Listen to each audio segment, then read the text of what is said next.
السلام علیکم دوستو، ذوق اردو کاش 48 میں حاضر خدمت ہیں۔ دوستو آج ہم ایک انتہائی خوبصورت، دلچسپ اور ہمارے ذوق جمال کی تسکین کرتی ہوئی سنت کو پڑھیں گے، سنت ترسیل۔ تو آئیے دوستو پہلے اس کی لفظی معنی، لغوی معنی، ادر ورڈز دیکھ لیتے ہیں۔ سنت ہنرمندی، مہارت، فنی کمال، دستکاری، نکتہ آفرینی یا کوئی خوبصورت بنائی ہوئی چیز کو بھی سنت کہتے ہیں۔ اور ترسی کہتے ہیں موتی ٹاکنا، موتی پرونا، ترتیب دینا، ہیرے یا نگینا وغیرہ کو جڑنا اور تزئین کرنا، آراستہ کرنا، خوبصورت بنانا، یہ تمام معانی جو ہے ترسی کے لیے استعمال ہوتا ہے۔ اور بالخصوص اس کی جو لفظی معنی ہے موتی ٹاکنا، معنی بالکل ناپ تول کر، مفاصلہ دیکھ کر اور ایک جیسے میچ کر کے جب ہم یا کوئی کاریگر موتی ٹاکتا ہے کپڑوں میں، ان کو خوبصورت بناتا ہے، تو اس کے معنی ترسی ہوتے ہیں۔ دوستو آئیے اس کی تعریف سمجھنے کی کوشش کرتے ہیں۔ شاعری اور نثر میں دو مصروں یا دو فقروں کے سارے الفاظ ایک دوسرے کے مقابل، یعنی کہ ایک دوسرے کے سامنے کے الفاظ ہم وزن یا ہم قافیہ ہوں تو اس فنی کمال کو سنت ترسی کہا جاتا ہے۔ ایک مصرع بنایا، مصرع موضوع کیا، اب جو دوسرا مصرع بن رہا ہے وہ پہلے جو مصرع کے حرف ہیں اس کے آمنے سامنے ہم وزن ہوں، ہم قافیہ ہوں، تو اس فنی کمال کو، اس تزئین کو، اس سجاوٹ کو، اس طرح سے ترتیب دینے کو سنت ترسی کہتے ہیں۔ میں نے مثال لکھی ہے دوستو، جمال عشق و مستی نے نوازی، جمال عشق و مستی نے نوازی، جلال عشق و مستی بے نیازی۔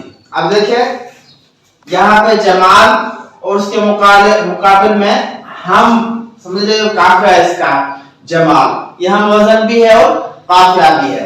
اسی طرح نے نوازی اور بے نیازی، مانا پہلے مصرے میں جو ترتیب دی گئی ہے تو دوسرا جو مصرع لکھتے ہیں اس کے جو لفظ ہوتے ہیں وہ اس کے مقابل والے لفظ کے ہم وزن ہوتے ہیں یا قافیہ ہوتے ہیں۔ تو اس طرح کی جو سجاوٹ ہے، اس طرح کے جو لفظوں کو ٹاکنا ہے، خوبصورت بنانا ہے، اس کاریگری کو، اس صنعت گری کو، اس حسن کاری کو کہتے ہیں سنت ترسی۔ دیکھو دوسرا دوستو، ہمت نے میری تجھے اڑایا، غفلت نے تیری مجھے چھڑایا۔ اب ہمت اور غفلت، میری تیری، تجھے مجھے، اڑایا چھڑایا وغیرہ وغیرہ، اب یہ ایک دوسرے کے مقابل میں ہم وزن ہیں اور ہم آواز ہیں تقریباً نا۔ تو اس طرح کی سجاوٹ کو، اس طرح کی کاریگری کو ہم کیا کہتے ہیں؟ سنت ترسی۔ اب دیکھیں دوستو ایک یہ بھی ہے، باصر ہے یہ بصیر ہے اہل وفا ہے یہ، باصر ہے یہ بصیر ہے اہل وفا ہے یہ، قادر ہے یہ قدیر ہے اہل سخا ہے یہ۔ اب یہاں پہ باصر اور قادر اور بصیر کے مقابلے میں قدیر، اہل وفا کے مقابلے میں اہل سخا۔ اب یہ آمنے سامنے ہم وزن ہیں، ہم آواز ہیں، تو اس طرح سے لفظوں کو ٹاکنا، اس طرح سے لفظوں کو ترتیب دینا دونوں مصروں میں یا فقروں میں، تو اس ہنرمندی کو کہتے ہیں سنت ترسی۔ اب ایک یہ شعر ہے، صاحب تخلیق را دلوت عزیز، صاحب تخلیق را خلوت عزیز۔ اب صاحب تخلیق اور صاحب تحقیق یہ دونوں مقابل میں کیا ہے؟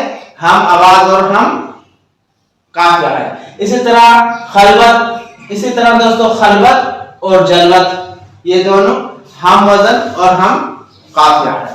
تو اس طرح سے دونوں مصروں میں یا فقروں میں آمنے سامنے کے جو لفظ ہیں، ورسز کے جو لفظ ہیں، وہ ہم آواز ہوں، ہم قافیہ ہوں، تو یہ ایک بڑی کمال کی بات ہے دوستو، یہ شاعرانہ کمال ہے، یہ سنت ہے، یہ کاریگری ہے، لفظوں کو اس طرح سے ترتیب دینا کہ وہ اتنے خوبصورت لگیں، تو کیا ہی بات ہے، اس فن کو، اس کمال کو سنت ترسی کہا جاتا ہے۔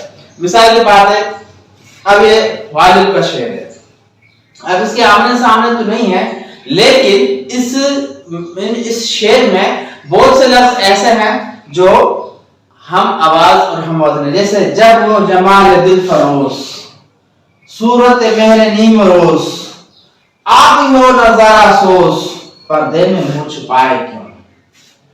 تو دیکھیں اس ایک جیسے الفاظ لانے سے، ایک ہم کافی الفاظ لانے سے، ہم وزن الفاظ لانے سے شعر کا آہنگ، شعر کا ترنم، شعر کی کشش، شعر کی جو جمال آفرینی ہے وہ کتنی بڑھ جاتی ہے۔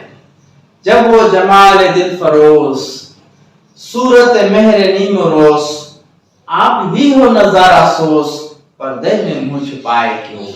تو دوستو ایک دفعہ دوبارہ میں ریپیٹ کر دوں، دو مصروں میں ایک مصرع لکھا اور دوسرے مصرے میں اس کے مقابل میں ہم آواز، ہم وزن یا قافیہ الفاظ لائے جائے تو اس صنعت کاری کو، اس حسن کاری کو، اس نقطہ آفرینی کو یا اس طرح کی تزئین ترتیب کرنے کو، اس طرح سے لفظوں کو خوبصورت بنا کے ایک دوسرے کے مقابل میں ٹانکنے کو ہم کہتے ہیں ثناء بدائی کی دنیا میں صنعت ترسیع۔ امید ہے دوستو آپ کو بہترین سمجھ آئی ہوگی۔ ملتے ہیں اگلے ویڈیو میں۔ اللہ حافظ۔